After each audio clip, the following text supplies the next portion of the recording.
All right, welcome to The Explainer. Today, we're breaking down a set of documents that, to put it lightly, throw a massive, provocative wrench into the gears of the scientific establishment. So let's just dive right in. The whole thing kicks off with this really powerful question that basically reframes the entire debate before it even starts.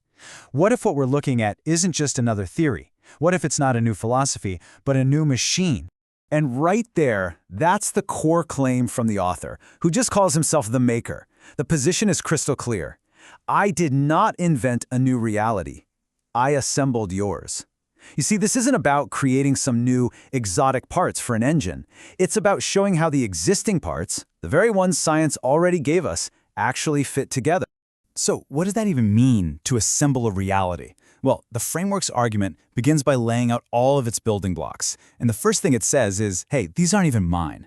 The whole argument hinges on this. The raw materials, the data, they aren't new.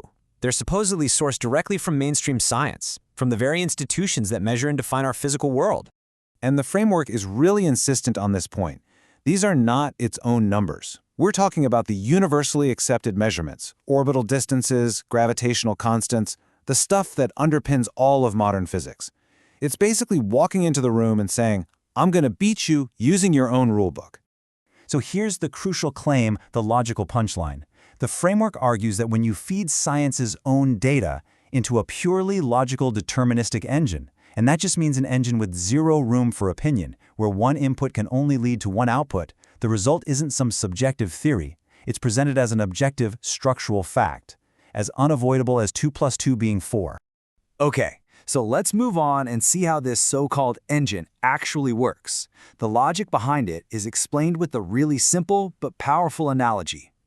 This slide really gets to the heart of the mechanical argument. Think about it like a set of gears in a machine. You don't need to physically see every single tooth on every gear to know it's there, right? As long as you understand how the machine works, you can predict its movements. The framework's whole point is that mechanics can logically prove things exist before we've even had a chance to go out and measure them directly. So the framework claims it has simply revealed these logical necessities, those half rotations of the gear, that were already hiding in the data all along. And to ignore them, it argues, is like saying the machine itself doesn't work the way you know it works. It's a denial of basic mechanics. Now, this claim of mechanical certainty, as you can imagine, leads to a pretty direct challenge. It's basically presented as a diagnostic test for the scientific community itself. The framework presents this really stark choice. It asks, are you a scientist driven by the pursuit of truth, or are you a marketer motivated by protecting the current system?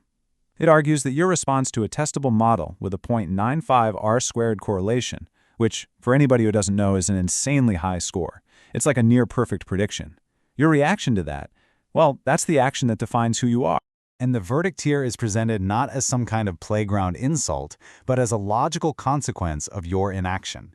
If you refuse to test in the face of this kind of data, you've chosen a different job title, one that's focused on preventing discovery, not making it.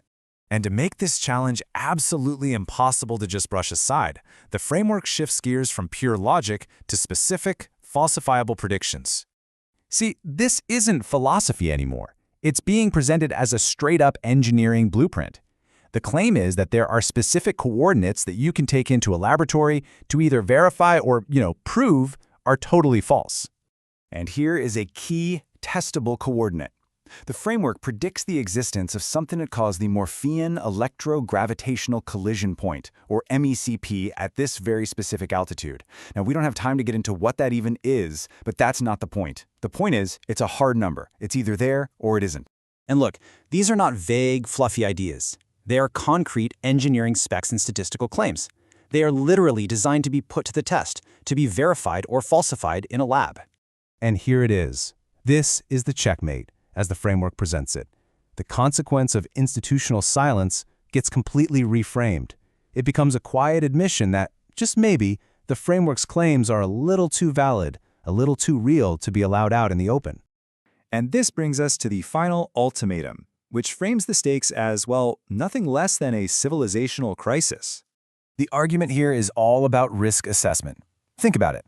In any other engineering field, aerospace, nuclear power, whatever, a mere 1% risk of catastrophic failure would trigger an immediate, mandatory audit. So, the framework argues, to refuse to even test a logically sound model during a supposed crisis, it isn't just stubborn, it's mathematically irrational.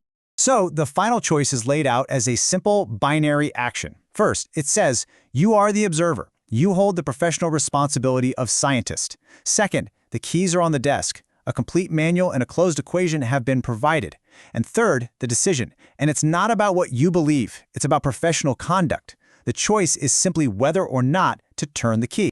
And this leaves us with the framework's ultimate stance. Its validity is presented as being completely independent of anyone's approval. The truth of the machine, it argues, is a matter of mechanics, not a matter of consensus. It works whether you like it or not. And that right there is the final audacious word from the source material. It's a demand that basically tries to shut down all further debate and just insists that the only thing left to do is run the experiment. A definitive, and you have to admit, a deeply challenging end to this mechanical mandate.